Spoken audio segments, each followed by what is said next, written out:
চেহারা নূর নষ্ট হয় প্রধান চারটি কারণে। আপনার চেহারার যে বিউটি আছে, আপনার চেহারার যে সৌন্দর্য আছে, এটা নষ্ট হয়ে যায় প্রধান চারটি কারণে। এই চারটি কাজ করবে যারা, চেহারার সৌন্দর্য হারাবে তারা।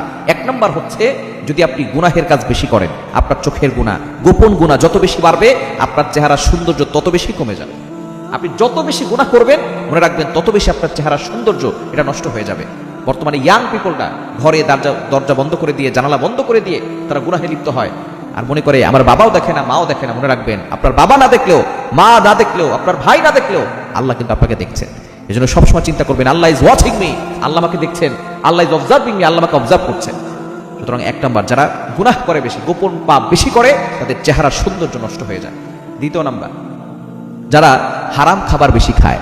হারাম খাবার খেলে চেহারার কোনো সৌন্দর্য থাকে না। আপনি হালাল খাওয়ার চেষ্টা করবেন। হারাম খাদ্য যারাই খাবে, তাদের শুধু চেহারা নষ্ট হবে না, তাদের নামাজ, তাদের রোজা, তাদের হজ, যাকাত কোনো কিছুই আল্লাহ কবুল করবেন না।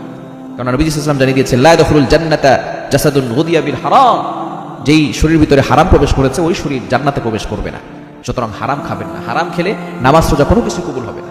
মনে রাখবেন, নামাজের বাহিরে কিন্তু 7টা ফরজ, তার ভিতরে প্রথম হচ্ছে শরীর পাক, দ্বিতীয় নম্বর হচ্ছে কাপড় পাক। হারাম টাকার খাবার খেয়েছেন, ওই শরীরটা কখনো পাক হবে না, এটা নাপাক। হারাম টাকা দিয়ে কাপড় কিনেছেন, ওই শরীর, ওই কাপড়টা পাক হবে না, সেটা নাপাক হবে। নাপাক শরীর আর নাপাক কাপড় দিয়ে নামাজ আপনি করতে পারবেন, কিন্তু এই নামাজ আল্লাহ কবুল করবে না।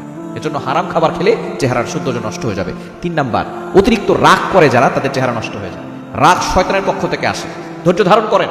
রাগ বেড়ে গেলে দাঁড়িয়ে থাকলে বসে যান, বসে থাকলে শুয়ে পড়েন, ওযু করেন, গোসল করে ফেলেন। রাগ কমাতে হবে। রাগ যারা বেশি করবে, তাদের চেহারা সৌন্দর্য নষ্ট হয়ে যাবে। নবীজি সাল্লাল্লাহু আলাইহি সাল্লামের জামানায় একবার দুইজন সাহাবী কথায় কথায় তর্ক লেগে গেল।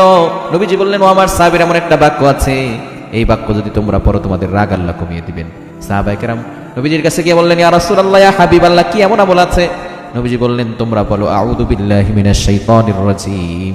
এই বাক্য পড়ার সাথে সাথে সাহাবীদের রাগ কমে গেছে। এজন্য যখনই রাগ বেশি বেড়ে যাবে, আউযু বিল্লাহি মিনাশ শাইতানির রাজীম পড়বেন।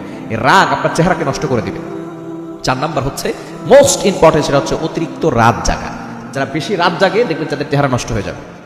চেহারা কালো দাগ পড়ে যাবে, ব্রণ উঠবে, এরপরে দেখা যাচ্ছে চোখের নিচে কালো দাগ পড়ে যাবে, চেহারা নষ্ট হয়ে যাবে, চেহারা কোনো সৌন্দর্য থাকবে না। অতিরিক্ত রাত জাগবেন না। নবীজি সাল্লাল্লাহু আলাইহি সাল্লাম এশার নামাজের পরপর ঘুমিয়ে যেতেন, শেষ রাতে উঠতেন। আর দুঃখজনক হলো সত্য, আমরা শেষ রাতে ঘুমানো শুরু করি। যখনই তাহাজ্জুদের সময় আল্লাহ বান্দাদেরকে ডাক দেন, তখনই আমরা কি করি? ঘুমানো শুরু করি। এজন্য অবশ্যই আপনি এই অতিরিক্ত রাত জাগা, এটা আল্লাহ তাআলা পছন্দ করেন না, নবী সাল্লাল্লাহু আলাইহি ওয়াসাল্লাম এরকম করতেন না। সুন্নাহ হচ্ছে রাতে তাড়াতাড়ি ঘুমাবেন, শেষ রাতে উঠবেন। এবং আল্লাহ তাআলা জানিয়ে দিয়েছেন 30 নম্বর পারার 1 নম্বর পৃষ্ঠার সূরা নাবার 9-10 নম্বর আয়াতে, ওয়াজআলনাল লাইলা লিবাসা ওয়াজআলনান নাহারা মাআশা। আল্লাহ তাআলা রাতটাকে বিশ্রামের জন্য করেছেন, দিনকে কাজের জন্য করেছেন। কিন্তু আমরা দিনের বেলা কোনো কাজ করি না, ঘুমায় থাকি, আর রাতের বেলা সারাদিন মোবাইল নিয়ে ব্যস্ত থাকি। এটা করবেন না। অতিরিক্ত রাত জাগলে আপনার চেহারা নষ্ট হয়ে যাবে। এই 4টি কাজ যারাই করবে, তাদের চেহারা ভালো থাকবে না, চেহারা নষ্ট হয়ে যাবে। চেহারা যদি নষ্ট করতে না চান, এই 4টি কাজ করা যাবে।